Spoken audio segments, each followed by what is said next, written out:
दुसऱ्या वनडे सामन्यात श्रीलंकेने भारताचा पराभव केला। या सामन्यात श्रीलंकेने पहिल्यांदा फलंदाजी करताना भारतासमोर 241 धावांचे आव्हान ठेवले होते। प्रत्युत्तर भारताचा संघ 208 धावाच करू शकला, त्यामुळे श्रीलंकेने 32 धावांनी सामना जिंकला। यासह श्रीलंकेने 3 सामन्यांच्या मालिकेत 1-0 ने आघाडी घेतली। दरम्यान भारताची शानदार सुरुवात होऊन सुद्धा पराभवाचा सामना करावा लागला। रोहित शर्माने मोडला सचिनचा विक्रम। श्रीलंकेविरुद्धच्या दुसऱ्या वनडे सामन्यात भारताचा कर्णधार रोहित शर्माने अर्धशतकी खेळी केली। यासह त्याने मोठ्या पराक्रमाची नोंद केली। एक सलामीवीर म्हणून रोहित 121 आंतरराष्ट्रीय क्रिकेटमध्ये सर्वाधिक 50वा अधिक धावा करणारा भारतीय खेळाडू बनला। या बाबतीत त्याने सचिन तेंडुलकरला मागे सोडले।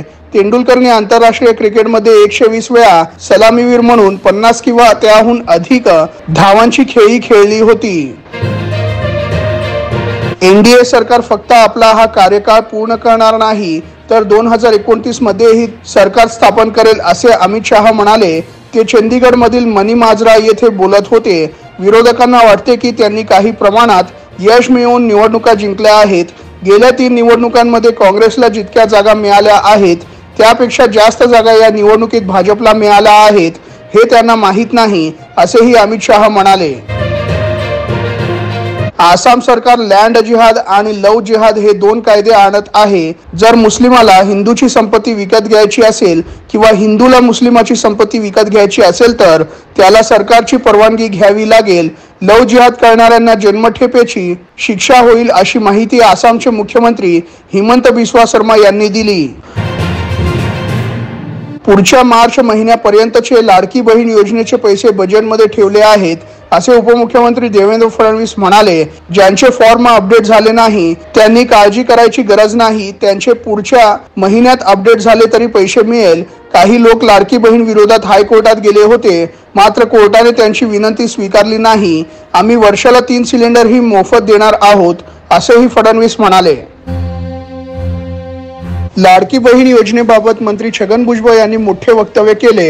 रक्ताचा थेंब असेपर्यंत लाडकी बहीण योजना सुरू राहील असे अजित पवारांनी सांगितले, परंतु विरोधक सांगतात हे फक्त निवडणुकीपर्यंत आहे। याचा अर्थ लाडकी बहीण योजना महाविकास आघाडी सरकार आले तर बंद होईल असा दावा त्यांनी केला। तसेच ती बंद होऊ नये असे वाटत असेल तर महायुतीलाच परत यावे लागेल असेही ते म्हणाले। नागपुरात भारतीय जनता युवा मोर्चाकडून एक बॅनर लावण्यात आले आहे। यावर विकास वृत्ती आणि वसुली बुद्धी असे म्हणत 2 भागात अनिल देशमुख आणि देवेंद्र फडणवीस यांचा फोटो लावण्यात आला आहे। यावरून अनिल देशमुख यांनी फडणवीसांवर टीका केली आहे। फडणवीस जी तुम्ही घाणेरडे आणि खालच्या थराचे राजकारण करत आहात याचा नवीन अंक आज नागपूरच्या जनतेला पाहायला मिळाला आहे असे अनिल देशमुखांनी ट्विट करत म्हटले आहे। एसटी महामंडळाने श्रावणात एसटी संगे तीर्थाटन हा नाविन्यपूर्ण उपक्रम सुरू केला आहे। एसटी महामंडळाच्या या योजनेच्या माध्यमातून ज्येष्ठ नागरिक व महिलांना मोफत आणि माफक दरात तीर्थाटनाचा आनंद घेता येणार असून प्रवाशांनी या उपक्रमात जास्तीत जास्त फायदा घ्यावा असे आवाहन महामंडळाने केले आहे। एसटीच्या प्रत्येक आगारातून श्रावण महिन्यात 1 दिवसीय अथवा 1 मुक्कामी धार्मिक सहलीचे आयोजन करण्यात येत आहे। कुणबी मराठा खरे ओबीसी नाही, त्यामुळे त्यांच्यापासून सावध राहा असे वक्तव्य वंचित बहुजन आघाडीचे अध्यक्ष प्रकाश आंबेडकरांनी केला। विधिमंडळात 190 कुणबी मराठा आमदार आहेत तर केवळ 11 ओबीसी आमदार आहेत, त्यामुळे ओबीसी आरक्षणाला 100% धोका आहे। ओबीसींनी आपले आरक्षण वाचवण्यासाठी मराठ्यांना यात घुसू द्यायचे नाही असेही यावेळी प्रकाश आंबेडकर म्हणाले। ते वाशिम जिल्ह्यातील पोहरादेवी येथे बोलत होते। माझ्याकडे मराठा आरक्षणाचा फॉर्म्युला आहे, पण आमची सत्ता येईपर्यंत मी तो कोणालाही देणार नाही असे वक्तव्य वंचित बहुजन आघाडीचे अध्यक्ष प्रकाश आंबेडकरांनी केले। ते वाशिम जिल्ह्यातील पोहरादेवी येथे बोलत होते। मराठा कुणबी समाजाला मतदान करू नका, ओबीसींनी कुणबी उमेदवार सोडून इतर उमेदवाराला मतदान करायला पाहिजे असेही यावेळी बोलताना आंबेडकर म्हणाले। सध्या त्यांच्या या वक्तव्याची चांगलीच चर्चा आहे। श्रावण महिना आज 5 ऑगस्ट पासून सुरू झाला आहे, तर 3 सप्टेंबर रोजी श्रावण अमावस्या तिथीला हा महिना समाप्त होत आहे। यंदा या महिन्यात 5 श्रावण सोमवार आले आहेत। हिंदू धर्मात या महिन्याला विशेष महत्त्व असून हा महिना भगवान महादेवाला समर्पित असतो। तर शास्त्रानुसार महादेवाची उपासना केल्या घरात सुख समृद्धी नांदते। श्रावणी सोमवारचे व्रत हे फळांवर पाळले जाते। उपवासात अन्नाचे सेवन करण्यास मनाई आहे। श्रावण महिन्यात काय करावे आणि काय नाही, ब्रह्मचर्य पाळण्याचा सल्ला दिला जातो। दान करणे चांगले मानले जाते। भगवान शंकरा संदर्भातील मंत्र जप करा। कांदा लसूण खाणे टाळा। मांसाहार मद्यपान करू नका। वाईट बोलणे टाळा। श्रावण महिन्यात दही दूध ताक घेण्यास मनाई असते। भगवान शंकराची पूजा करताना हळद तुळशीची पाने नारळ अर्पण करू नका। श्रावण महिन्यात कधी कोणती पूजा करावी? सोमवारी भगवान शिवशंकरासाठी नक्त किंवा एकभुक्त व्रत केले जाते। तसेच शिवामूठ वाहिली जाते। नवविवाहितांसाठी दर मंगळवारी मंगळागौरीची पूजा आणि जागरण करण्याची प्रथा आहे। बुधवारी भूमिपूजन केले जाते। गुरुवारी बृहस्पती पूजन केले जाते। शुक्रवारी लक्ष्मीच्या पूजेची व्रत असते। शनिवारी मुंज झालेल्या मुलाला जेवायला बोलवतात। रविवारी सूर्याची पूजा केली जाते। पहिल्या श्रावण सोमवारी निमित्त 8वे ज्योतिर्लिंग असलेल्या हिंगोलीच्या औंढा नागनाथ मंदिरात भाविकांनी मोठी गर्दी केली आहे। पहाटे शासकीय महापूजेनंतर 3 वाजता मंदिर दर्शनासाठी खुले करण्यात आले आहे। पहाटेपासूनच दर्शनासाठी भाविकांचा लांबच लांब रांग पाहायला मिळत आहेत। औंढा नागनाथ मध्ये पांडवकालीन मंदिर आहे। देशातील 12 ज्योतिर्लिंगांपैकी 8वे ज्योतिर्लिंग हे औंढा नागनाथ मानले जाते। महाराष्ट्रामध्ये सगळ्या गोष्टी मुबलक प्रमाणात आहेत, त्यामुळे महाराष्ट्रामध्ये आरक्षणाची गरजच नाही, असे रोखठोक मत राज ठाकरेंनी मांडले।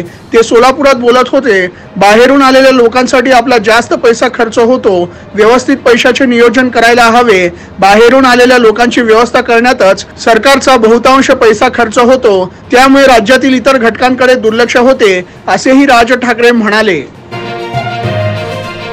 सोलापुरात राज ठाकरे म्हणाले, 200 ते 250 विधानसभेच्या जागा लढणार। भूमिपुत्रांना नोकऱ्या मिळाल्या पाहिजेत। खाजगी शिक्षण संस्थांमध्ये आरक्षण आहे का? राज्यात फक्त मतांसाठी माथी भडकवण्याचे काम, असे वातावरण महाराष्ट्रात कधीच नव्हते। देशाला दिशा देणारे राज्य जातीपातीत विभागले। जातीच्या मुद्द्याला शरद पवारांनी हात लावू नये। महाराष्ट्राचे मणिपूर होऊ नये। पवारांनी काळजी घ्यावी। लोकसभेपुरता पाठिंबा होता, विधानसभेचे बोललो नव्हतो। काँग्रेसचा लाडकी बहीण योजनेला विरोध नसून याच योजनेत भर घालून आम्ही महालक्ष्मी योजना आणू, अशी घोषणा काँग्रेस प्रदेशाध्यक्ष नाना पटोलेंनी केली। आम्हाला आमच्या बहिणीला लखपती करायचे आहे। आम्ही योजनेची रक्कम वाढवून यापेक्षा जास्त पैसे देणार। काँग्रेसचे सरकार असलेल्या राज्यात अशा योजना चालू आहेत। आम्हाला आमच्या भगिनींना महालक्ष्मी करायची आहे, असेही यावेळी बोलताना नाना पटोले म्हणाले। कुणी आमच्या दिशेने दगड मारला तर घरात घुसून मारणार, असे वक्तव्य भाजप आमदार नितेश राणेंनी केले आहे। ते सोलापूर जिल्ह्यातील करमाळ्यात आयोजित अतिक्रमण हटवण्याच्या जनआक्रोश मोर्चामध्ये बोलत होते। आमच्या दिशेने कोणी दगड मारला तर आम्ही पळून जाणारे आहोत, हा त्यांचा गैरसमज आहे। ज्या दिशेने दगड आला त्या मोहल्ल्यात जाऊन प्रत्येकाच्या घरात घुसून मारू, असेही यावेळी बोलताना नितेश राणे म्हणाले। उद्योगपती गौतम अदानी यांनी ब्लूमबर्गला दिलेल्या मुलाखतीत 2030 पर्यंत सेवानिवृत्त होणार असल्याचे सांगितले। तसेच ते अदानी समूहाचे अध्यक्षपद सोडतील तर कुटुंबातील 4 जणांकडे व्यवसायाचे समान वाटप करण्यात येईल, असे ते म्हणाले। अदानी समूहाचे वारसदार म्हणून मुलगा करण आणि जीत तसेच पुतणे प्रणव आणि सागर यांचा समावेश असेल, पण अदानी समूहाच्या अध्यक्षपदासाठी प्रणव आणि करण हे प्रबळ दावेदार मानले जात आहेत। सुपरस्टार सिंगर पर्व 3 चे विजेते अविभार्व आणि अर्थव बक्षी ठरले आहेत। संयुक्तपणे हे विजेतेपद देण्यात आले। ट्रॉफीसह विजेत्यांना प्रत्येकी 10 लाख रुपयांची रक्कम देण्यात आली। सोनी एंटरटेनमेंट टेलिव्हिजन चॅनलवर हा शो प्रसारित होत होता। या शोचा 4 ऑगस्टला ग्रँड फिनाले झाला। तसेच इंडियन आयडल 12 चा विजेता पवनदीप राजन आणि रनर अप अरुणिता कांजीलाल यांनी या शोच्या जजचे काम केले।